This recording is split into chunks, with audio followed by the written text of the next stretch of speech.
Hey guys, my name is Landon Nelson and I'm a student at Georgia Southern University in the Tier 1 Leadership Certification Program. As part of the requirements for this degree, I had to take a class called Professional Learning Communities, or EDLD 7536.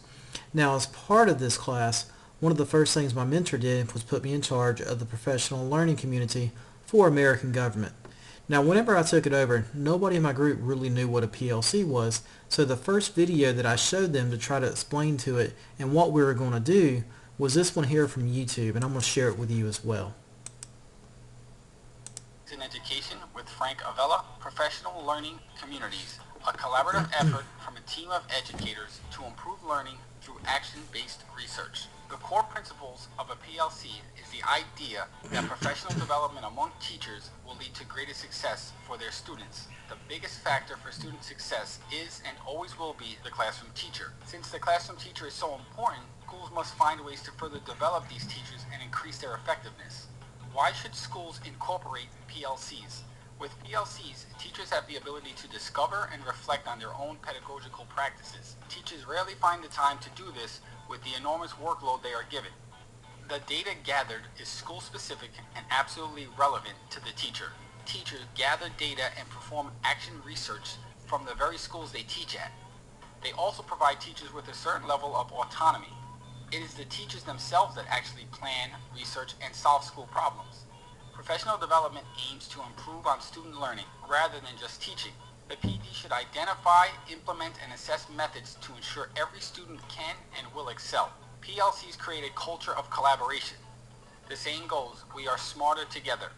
A PLC can bring together different ideas of two English teachers with different styles but the same level of passion. Now let's take a look at a solid example of a PLC. You might see several of the 8th grade teachers, child study team, and guidance counselors having a discussion on the best ways to prepare 8th grade students for the transition to next year in high school. They are looking at data, building action plans. Most importantly, they are identifying solutions to school problems. Here are several steps that I've used, although you may want to change the order. Based on my experience, I feel it is a necessary step to put in place some guidelines for teacher behavior within the PLC. You can then begin by developing the mission and goals. Develop overarching goals that align with the entire district school mission. These goals should be developed as a team and based on the current school data. The next step is to determine meeting times, dates, locations. Allow the teacher to do this themselves. Each meeting may have its own specific objective. Provide some teachers the opportunity to take a leadership role in the PLC. The teacher can lead discussions. Here is where the work begins. Based on the PLC and given data, teachers should develop and implement an action plan. To do this, you must define the big picture goal and have time constraints. Remember, everything begins and ends with assessment. Therefore, survey the teachers and see what they have to say about the overall PLC. Okay, moving on. Now, you'll notice that when you go to my portfolio, you'll see a couple PLC minutes, and I'm not going to bore you with those. Rather, I would like to talk to you about the Unified Cheat Sheet. One thing that I was also assigned to do in the PLC was to create a cheat sheet on how to use this new testing platform we had called Unify. Now, once we figured it out, Unify was absolutely incredible.